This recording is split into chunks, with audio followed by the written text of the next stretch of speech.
Maybe not one you'd listen to by the pool, but maybe, unless you were listening later on at night.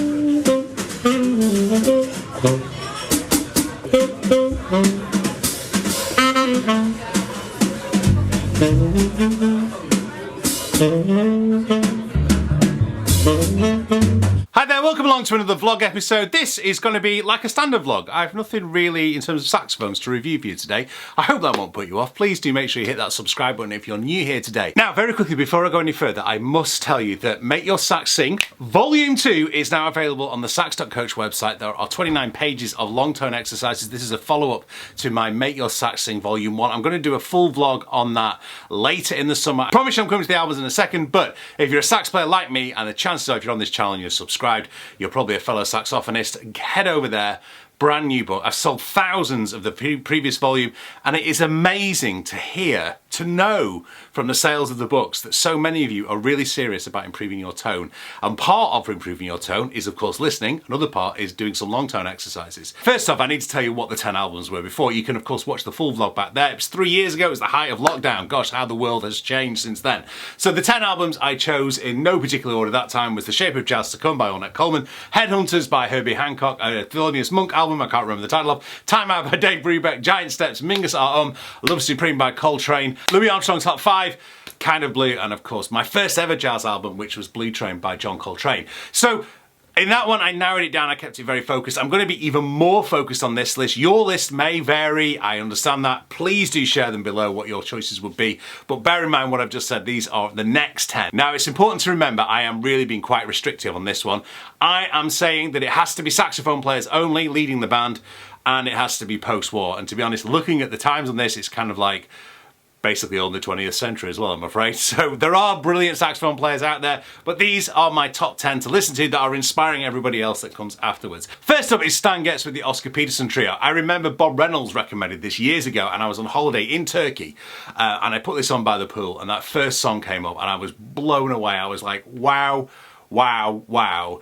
First, you know, Stan Getz at the height of his powers, Oscar Peterson as well. It's a brilliant album, and it's a perfect album for chilling by the pool. I really think it's one of the best jazz summer albums ever, and of course I think it's one of the greatest jazz albums to listen to. So all of these are going to be on playlists below for Apple Music, Spotify. If you want other things, you can go to Songshift yourself, you can download the playlist and you can copy it over. I'm just going to do it for the two main ones. Next up, number 2 and number 3 are actually 2 albums by the late Wayne Shorter, who we lost last year. The first one is Adam's Apple on Blue Note, 1966, and it's mainly there because Footprints is on it. And let's face it, we've all played Footprints at some point, but maybe never ever, well, none of us have really ever played it like Wayne Shorter. What I did when I was doing my research for this vlog is I noticed that this was actually recorded 7 months before he put it on Miles Smiles, before Miles Davis released it on his album. It was on this Blue Note album by Wayne Shorter, Adam's Apple. It's well worth a listen to for all the other tracks apart from Footprints, but if you were going to take one on the playlist for your summer, I would say Footprints has to be on it. And then next up is another Wayne Shorter, another Blue Note on Wayne Shorter, and that's Juju. That I could have chosen 20 Wayne Shorter albums to put on the list. He's that important and that good, but I've selected Adam's Apple and Juju. I'm sure in the comments you're itching to write now about the Wayne Shorter album I've missed. Trust me, I know, I would have put several on there, but I had to keep it down to 10. So one of the things about Wayne Shorter is his compositional level is so high, you have to keep coming back and listening. And what I love about listening to Wayne Shorter is I can listen the first time, you know, something like Footprints, ba ba ba ba ba ba ba ba ba ba ba ba. It's a great melody, but actually, the more you go through the layers of it, the greater the listening experience is. My fourth album on the list is by Michael Brecker, and actually one of the reasons I really like this album are the drummers that are featured on it. But this was the first Brecker album that I purchased myself. It's called Time is of the Essence. It features Elvin Jones, Jeff Tain Watts and Bill Stewart on drums, as well as Larry Goldings on organ. It is phenomenal. It really, really is. For me, it's Brecker at the height of his powers. He really is stratospheric on this album. So 1999, Michael Brecker, Time is of the Essence, and my favourite track on there is a track called Arc of the Pendulum. And for Mike Brecker, we're heading on to one of the other giants, and probably the giant of the tenor saxophone, Coltrane. Back to two John Coltrane albums. One from 1964, and that's Coltrane Sound, things like Equinox on it. It's just such a good album. And actually, maybe one that surprises a lot of you, Coltrane and Ellington. That features In a Sentimental Mood, which is one of my favourite tracks of all time, in that key, as recorded by Train and Ellington. Also things like Big Nick on there as well, which are well worth listening to. Check it out if you haven't done it already. Another 1950s album, and going now to probably my biggest influence on the saxophone, that's Sonny Rollins. And we're going to Saxophone Colossus. Of course, you've got St. Thomas on that album, Blue 7, all the others. Is Blue 7 on? 1 second, I think I may have just said something wrong there. Blue 7 is on that album. Sorry for the delay there, the internet went down. But yeah, so St. Thomas, Blue 7, Mac the Knife, Moritat, and You Don't Know What Love Is. Oh, Sonny, what a genius, what a player. Following on from that would be another 1957 album by Sonny Rollins. Maybe not one you'd listen to by the pool, but maybe, unless you were listening later on at night, and you could close your eyes, and instead of listening to the terrible tribute artists on stage, you could imagine you're in the Village Vanguard and listening to the complete Village Vanguard by Sonny Rollins. What an album.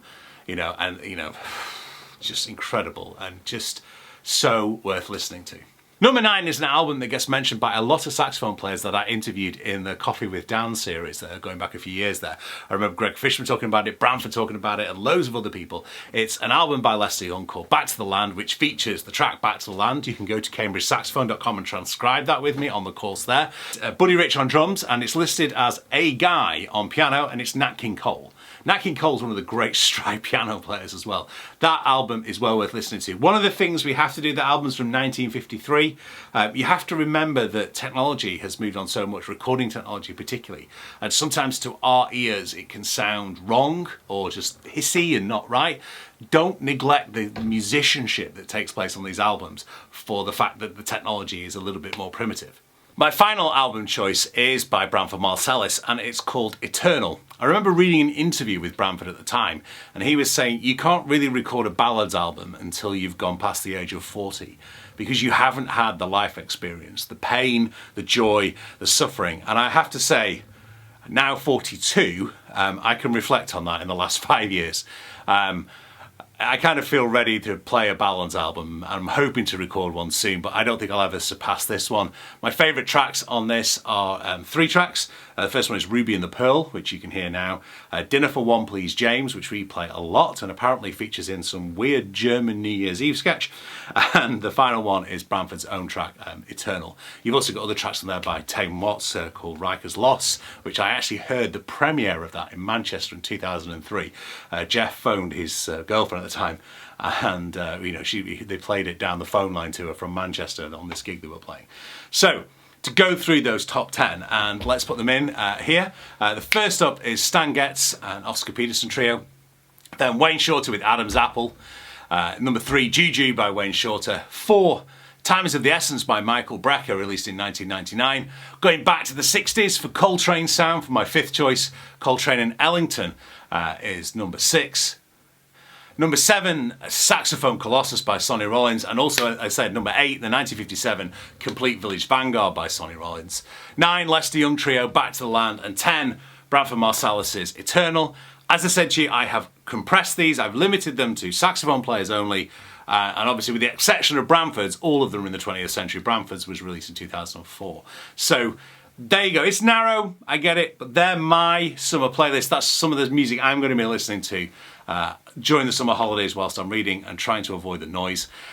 Enjoy your summer. I'm looking forward to getting back with you. I've got a Supreme Alto coming in for a review and lots of other stuff I want to cover. If you haven't again already, check out the Sax.coach website. There's loads and loads of new courses on there, including saxophone breaks, including some of the breaks from this album, the Stan Getz one, Night in Tunisia, which is on the album. I take you through that, transcribe it. There's also stuff on there. We're doing a course called Play Me a Song, where I'm taking you through 24 different standards. Lots and lots of stuff. Anyway, thanks for watching. I'll see you soon.